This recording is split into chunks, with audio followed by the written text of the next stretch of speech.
used to work at a pub that was 2 miles from my house. My shift ended at about 11 at night. I stayed there for a couple of drinks, then started walking home. Now this had been an exceptional night for me tip-wise, and I had close to $400 in cash on me at the time. There was only one street light on the entire route, from the pub to my house, and the rest of the walk was shrouded in complete darkness. This was a dark night too. It was close to the new moon and cloudy to boot, so it was almost pitch black. Now I live out in the boonies, so there isn't even much light pollution to help out. Not long after I leave the pub, a car slowly drives by me. About a quarter mile down the road, the car slows to a stop, and it just sits there. I stopped walking and watched the car.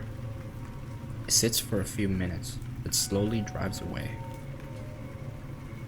A couple of minutes later, the same car comes back slowly driving by me in the opposite lane. It gets by me, drives a bit down the road, and slows to a stop again. Then it does a U-turn and starts creeping back down the road towards me with the lights off. At this point, I'm terrified. My heart started pounding, and I felt a surge of panic rising inside me. I was alone, in the middle of nowhere. I didn't have a cell phone at the time, and there was no one around to see what's going on. The car was between me and the pub, so I couldn't go back. My house was still about a mile away, so there was no way I could make it there. I quickly run off the road into the woods and duck down behind a bush. I watch for the car, but it's too dark to see it with the lights off and bushes and trees between me and the road. I sit there for about 10 minutes, but don't see or hear anything.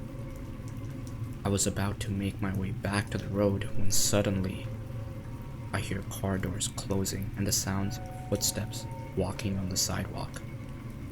I start panicking, my heart beating really fast in my chest. The hairs on the back of my neck stand up. I keep imagining someone sneaking up behind me. I wanted to scream for help, but I was too scared to make any noise. I was frozen, unable to move, and paralyzed with fear. My palms were sweaty and my body was trembling. I was sure that at any moment the people in the car would find me, and I would be in mortal danger. As I lay there, I heard the sound of footsteps coming closer. I held my breath, trying to make myself as small and invisible as possible. Footsteps grew louder and louder until they were right next to me. I was sure that my hiding spot had been discovered, and my heart was pounding so hard I thought it would burst out of my chest. But then, the footsteps started to recede, and I heard the sound of car doors closing once again, and cars passing by. I give it a couple of minutes, then ease back to the road. Here, I run back to the pub and let my boss know what just happened. He said then and there that I'm never going to walk home at night again. Either him or his brother or his mom will give me a lift home. When the other servers and kitchen staff heard what had happened, they all said the same thing. All I can think about was what if they found me? What would happen?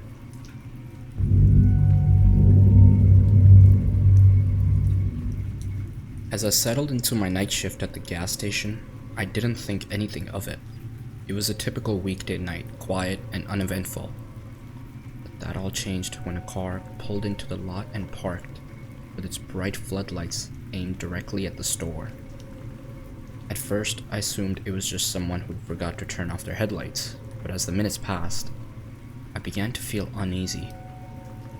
Finally, the car's driver entered the store, and I immediately noticed something was off. The man was jittery, wide-eyed, and disheveled.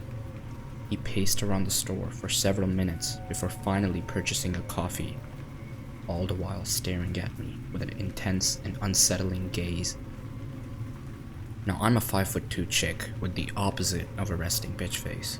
I smile friendly to everyone, but I work alone for 8 hours in the dead of night.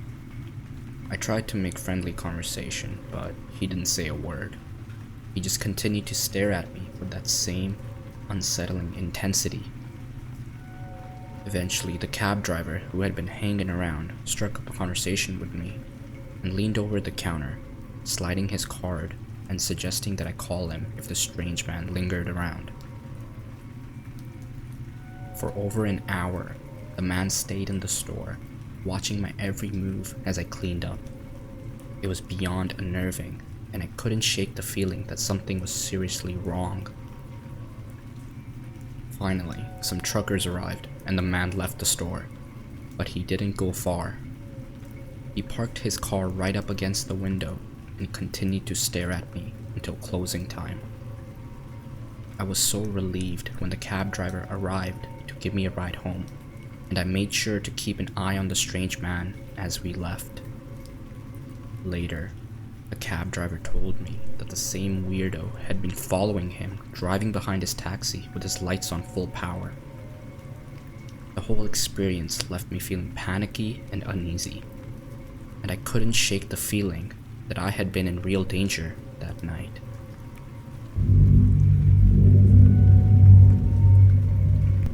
This took place about a few years ago. I used to work in a cafe downtown, surrounded by homeless shelters and a lot of drug use. It was a typical day at work, when a young man, about 5'8", with bright red hair, walked in and took a seat in the corner. At first he seemed like any other customer, but it wasn't long before he started muttering to himself and waving his arms around like he was casting a spell. As the commotion grew, I approached the man and calmly asked him to leave the premises. To my horror, he turned to me, his gaze full of madness, and threatened to kill me with just one finger. It was a chilling encounter, but I managed to usher him out of the door and thought nothing more of it. Unfortunately, that wasn't the last I saw of him. That evening, as I was locking up, the street outside was unnaturally quiet. I could barely see through the darkness, and I swear I heard whispers. Suddenly, I heard a hissing noise, and my heart began to race. Before I knew it, I heard footsteps from behind me, but when I turned around, no one was there.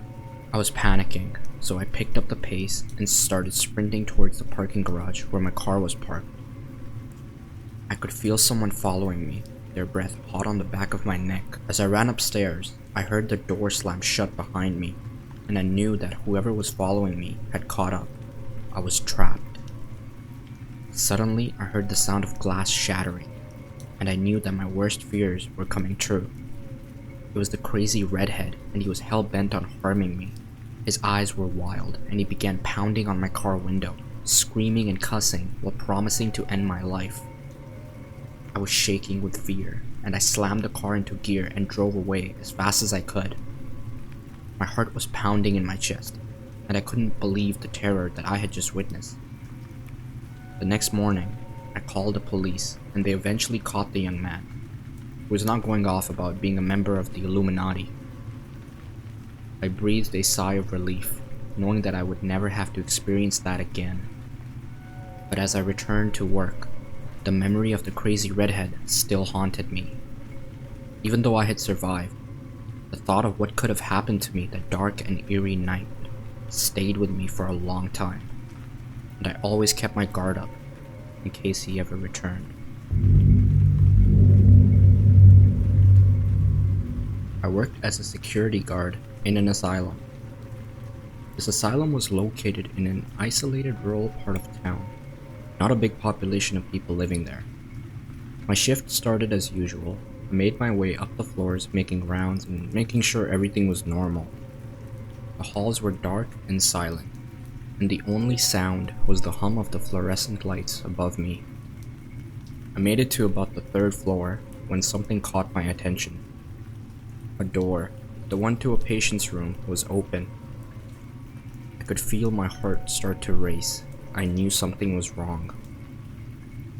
I cautiously made my way towards the room, checking every shadowy corner for any sign of danger. As I peered into the room, I saw that the patient was nowhere to be found.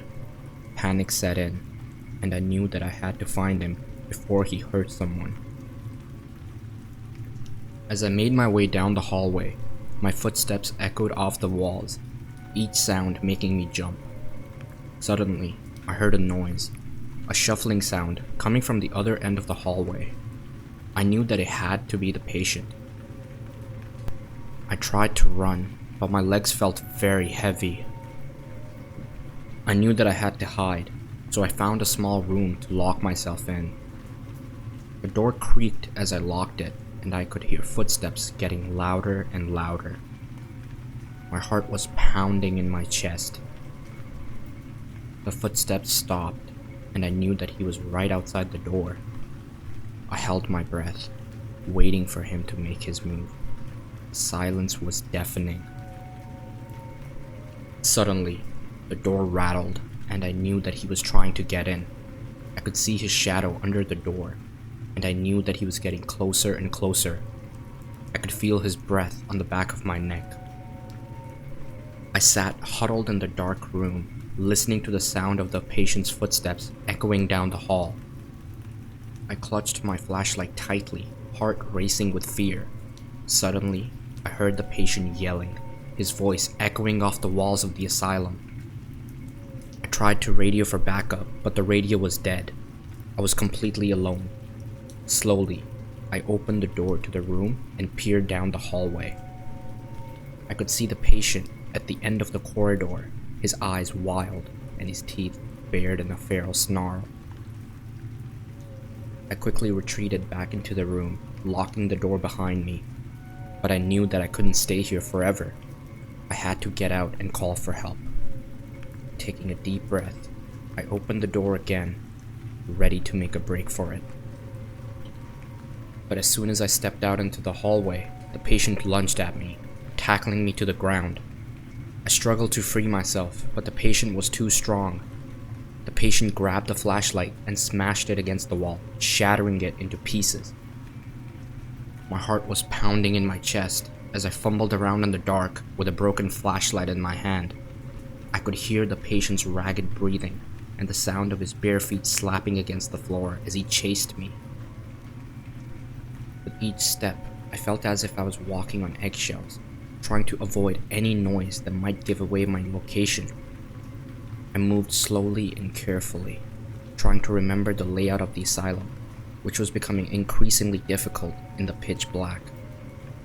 Suddenly, I heard a loud crash from behind me, followed by the patient's maniacal laughter. My blood ran cold as I realized that the patient found me. I quickened my pace, but my steps were uneven. I tried to navigate through the darkness. My heart was racing and my breath came in short gasps as I struggled to stay calm and focused. The patient's laughter echoed through the hallways, sending shivers down my spine. I could hear the sound of his footsteps getting closer and closer, and I knew I was running out of time. I could hear him yelling, "I'm going to find you." As I turned a corner, I stumbled over something on the ground and fell hard, my flashlight clattering to the floor. I scrambled to my feet, but it was too late. The patient was upon me, grabbing me by the throat and pinning me against the wall. I was struggling to break free. I could feel my airway constricting as the patient squeezed tighter and tighter. Suddenly, I remembered the small pocket knife I always carried with me. I fumbled around in my pocket, feeling for the familiar shape, and pulled it out just in time. With a sudden burst of strength, I plunged the knife into the patient's side. The patient let out a guttural scream and stumbled back, giving me just enough time to break free and run towards the exit. My hands fumbled with the ID card, trying to scan it and unlock the door. I bursted out of the building, gasping for air, and didn't stop running until I was safely outside the gates. As I looked back at the asylum, I knew I would never be the same again. The next day, I quit my job. About a week later, I was watching the news, and what I saw freaks me out to this day. The patient had escaped the asylum. All I could hear were his words replaying in my head. "I'm going to find you."